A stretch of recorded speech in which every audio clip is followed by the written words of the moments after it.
آپ دیکھ رہے ہیں حیرت انگیز۔ دوستوں میری شادی قریب ہے، اس وجہ سے میں نے سوچا کہ جس طرح آن لائن ہم ڈیفرنٹ ٹاپک سرچ کرتے ہیں تو شادی کے متعلق بھی سرچ کیا جائے کہ اپنی ازدواجی زندگی کو کس طرح کامیاب کیا جا سکتا ہے، اس کو کس طرح پرسکون بنایا جا سکتا ہے۔ تو بہت سے آرٹیکلز پڑھے۔ امام احمد بن حنبل رحمۃ اللہ علیہ کے بارے میں ایک آرٹیکل ملا جس میں وہ اپنے بیٹے کو 10 نصیحتیں کر رہے ہیں کہ شادی شدہ مرد کو شادی کے بعد اپنی بیوی کے ساتھ 10 ایسی کون سی چیزوں کا خیال رکھنا چاہیے کہ جس سے اس کی ازدواجی زندگی کامیاب ہوگی۔ امام احمد بن حنبل رحمۃ اللہ علیہ نے اپنے صاحبزادے کو شادی کی رات 10 نصیحتیں فرمائیں۔ ہر شادی شدہ مرد کو چاہیے کہ ان کو غور سے پڑھے، ہر شادی شدہ مرد کو چاہیے کہ ان پر عمل کرے۔ امام احمد بن حنبل رحمۃ اللہ علیہ نے فرمایا، میرے بیٹے تم گھر کا سکون حاصل نہیں کر سکتے جب تک کہ اپنی بیوی کے معاملے میں ان 10 عادتوں کو نہ اپناؤ، لہذا ان کو غور سے سنو اور عمل کا ارادہ کرو۔ پہلی دو تو یہ ہیں کہ عورتیں تمہاری توجہ چاہتی ہیں اور چاہتی ہیں کہ تم ان سے واضح الفاظ میں محبت کا اظہار کرتے رہو، لہٰذا وقتاً فوقتاً اپنی بیوی کو اپنی محبت کا احساس دلاتے رہو اور واضح الفاظ میں اس کو بتاؤ کہ وہ تمہارے لیے کس قدر اہم اور محبوب ہے۔ اس گمان میں نہ رہو کہ وہ خود سمجھ جائے گی، رشتوں کو اظہار کی ضرورت ہمیشہ رہتی ہے۔ یاد رکھو، اگر تم نے اس اظہار میں کنجوسی سے کام لیا تو تم دونوں کے درمیان ایک تلخ دراڑ آ جائے گی جو وقت کے ساتھ بڑھتی رہے گی اور محبت کو ختم کر دے گی۔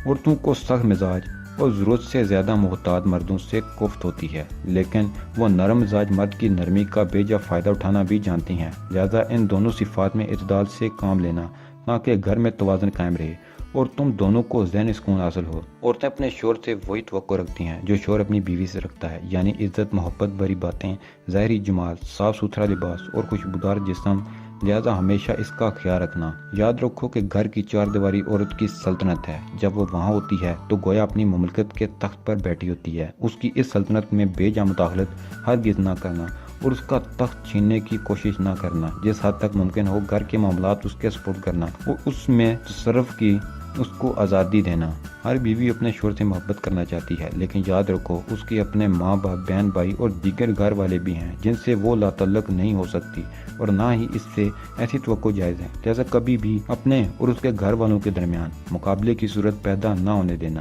کیونکہ اگر اس نے مجبوراً تمہاری خاطر اپنے گھر والوں کو چھوڑ بھی دیا تب بھی وہ بے چین رہے گی اور یہ بے چینی بالآخر تم سے اسے دور کر دے گی۔ بلا شبہ عورت ٹیڑھی پسلی سے پیدا کی گئی ہے اور اسی میں اس کا حسن بھی ہے، یہ ہرگز کوئی نقص نہیں، وہ ایسے ہی اچھی لگتی ہے جس طرح بھویں گلائی میں خوبصورت معلوم ہوتی ہیں، لہذا اس کے ٹیڑھے پن سے فائدہ اٹھاؤ اور اس کی اس حسن سے الطافت اندوز ہو کر اگر کبھی اس کی کوئی بات ناگوار بھی لگے تو اس کے ساتھ سختی اور تلخی سے اس کو سیدھا کرنے کی کوشش نہ کرو، ورنہ وہ ٹوٹ جائے گی اور اس کا ٹوٹنا بالآخر طلاق تک نوبت لے جائے گا۔ مگر اس کے ساتھ ساتھ ایسا بھی نہ کرنا کہ اس کی ہر غلط اور بے جا بات مانتے ہی چلے جاؤ، ورنہ وہ مغرور ہو جائے گی جو اس کے اپنے ہی لیے نقصان دہ ہے۔ لہذا معتدل مزاج رہنا اور حکمت سے معاملات کو چلانا۔ شوہر کی ناقدری اور ناشکری اکثر عورتوں کی فطرت میں ہوتی ہے۔ اگر ساری عمر بھی اس پر نوازشیں کرتے رہو لیکن کبھی کوئی کمی رہ گئی تو وہ یہی کہے گی کہ تم نے میری کون سی بات سنی ہے آج تک، لہذا اس کی اس فطرت سے زیادہ پریشان مت ہونا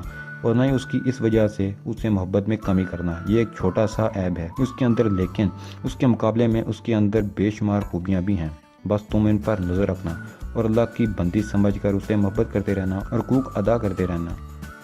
ہر عورت پر جسمانی کمزوری کے کچھ نام آتے ہیں، ان ایام میں اللہ تعالیٰ نے بھی عبادات میں چھوٹ دی ہے، اس کی نمازیں معاف کر دی ہیں اور اس کو روزوں میں اس وقت تک تاخیر کی اجازت دی ہے جب تک وہ دوبارہ سے جاب نہ ہو جائے۔ بس ان ایام میں تم اس کے ساتھ ویسے ہی مہربان رہنا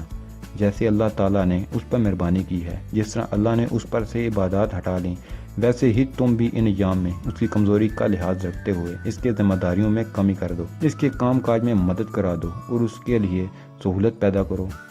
آخر میں بس یہ یاد رکھو کہ تمہاری بیوی تمہارے پاس ایک قیدی ہے جس کے بارے میں اللہ تعالیٰ تم سے سوال کرے گا، بس اس کے ساتھ انتہائی رحم و کرم کا معاملہ کرنا۔ دوستو یہ 10 نصیحتیں سن کر میں نے تو یہ نتیجہ اخذ کیا ہے کہ شادی کی کامیابی کے لیے میاں بیوی دونوں کا اس رشتے سے مخلص ہونا پہلی شرط ہے، اس کے بعد پھر ان سب باتوں پر عمل کا جواز اٹھتا ہے۔ اگر ہیپی میرڈ لائف چاہیے تو میاں بیوی دونوں کو عزت دیں گے، غلطیوں کو ہر دفعہ اگنور کریں گے اور پازیٹیو باتوں پر اپنا دل خوش کریں گے اور جتنا ہو سکے پیار کریں گے۔ میاں بیوی کے درمیان بہترین دوستی کا رشتہ ہونا چاہیے جہاں وہ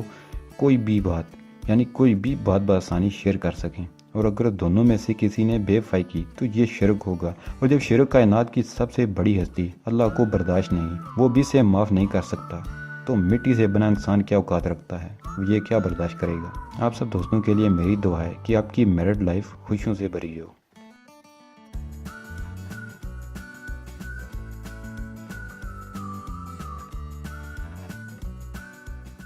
میرے چینل کو سبسکرائب کر لیں اور بیل آئیکن کو دبا کر میرے چینل کا حصہ بن جائیں۔ میں جب بھی کوئی نئی ویڈیو اپلوڈ کروں گا آپ کو نوٹیفیکیشن موصول ہو جائے گا۔